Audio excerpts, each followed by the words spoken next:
Law cosines, day 2. Yesterday, every problem was a triangle that you were given SAS. You were given two sides and the angle in between. All right, so in this particular triangle here, you're given all three sides, SSS, and you have to solve for one of the angles because all the sides are there. So today we're going to use law cosines to solve for an angle, whereas yesterday you didn't have the 8, say you didn't have the 10.4 there, but you knew the degree measure of A, and you had to solve for the 10.4.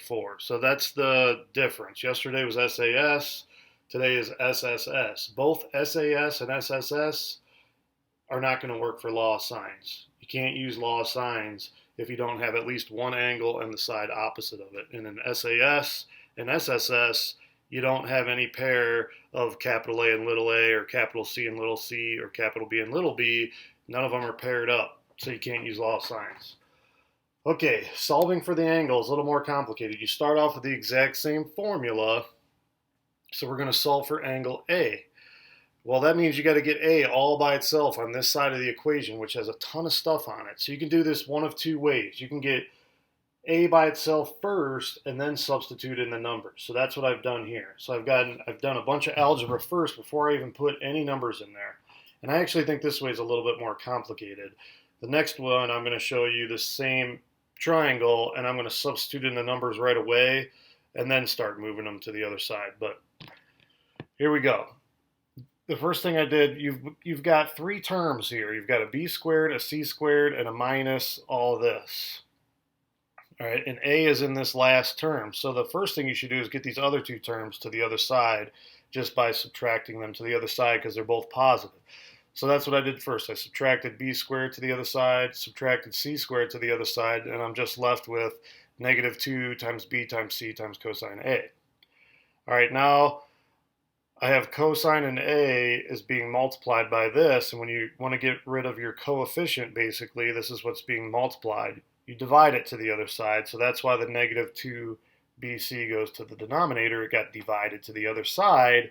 Now to get A, all we have to do is separate A and cosine. And remember, when you split up a trig function from its angle, it becomes the inverse, the negative. So that's this. Cosine to the negative 1 is times all that is equal to A. Now we have A by itself. Now we can start substituting in numbers. A is the side across from A, so that's 10.4. So I have 10.4 squared. B is the side across from angle B, that's 18, so I have minus 18 squared, and little c is the side across from angle C, which is 21.9, c squared 21.9, and then on the bottom it's negative 2 times B times C. Now you get out your calculator, start doing your math, which I've already done for you here, so 10.4 squared is 108.16, 18 squared is 324, 21.9 squared is 479.61, and when you multiply the denominator, negative 2 times 18 is negative 36, and negative 36 times 21.9 is negative 788.4. Now you can simplify your numerator by doing the subtraction, and you get negative 695.45. Now you divide, and a negative divided by a negative is a positive, and when you do this division, you get 0.882, and when you take your calculator and you say the inverse cosine of 0.882, it gives you 28.1 degrees, and that's what A is 28.1 degrees. All right, now I'm going to do the exact same example, but I'm just going to start substituting in numbers right away. So A is the side across from, little a is the side across from angle A, that's 10.4, so I put that in right away for my A squared. Put B in for B squared, put the C in, put the B in, put the C. So instead of moving all that stuff and getting A by itself first, I just start off with putting the numbers right in there. Start doing my math. A lot of these numbers are going to look familiar. I already squared them on the other side. That was our denominator. Okay, now we can add these first two terms together and you get 803.61. Now we're trying to solve for A. Now we got to start moving stuff to the other side. So we've simplified everything into three numbers, and now we're going to combine those numbers on the other side of the problem. So you subtract 803 to the other side, and 108 minus 803 is this negative 695. And then to get cosine A by itself, you divide by 788. And you're right here at negative 695.45 divided by negative 788.4, which we had in the other example way down here at the bottom. So you're going to end up at the same exact place. It's just a matter of preference here.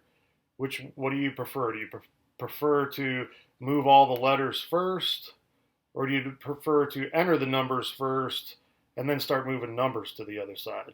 I prefer this way. Some people prefer that way. Doesn't matter. You end up at the same place where you have the inverse cosine of 0.882, and that'll give you 28.1 degrees. All right, once you have one angle, now you've got an angle and a side across from it. You have capital A and you have little a. Now you can use law of sines if you had to solve for B and C, and you don't have to do it once. Use law of sines to solve for angle B or angle C, and then whatever you get for that angle, you can use triangle sum theorem because they all have to add up to 180 to get your third angle.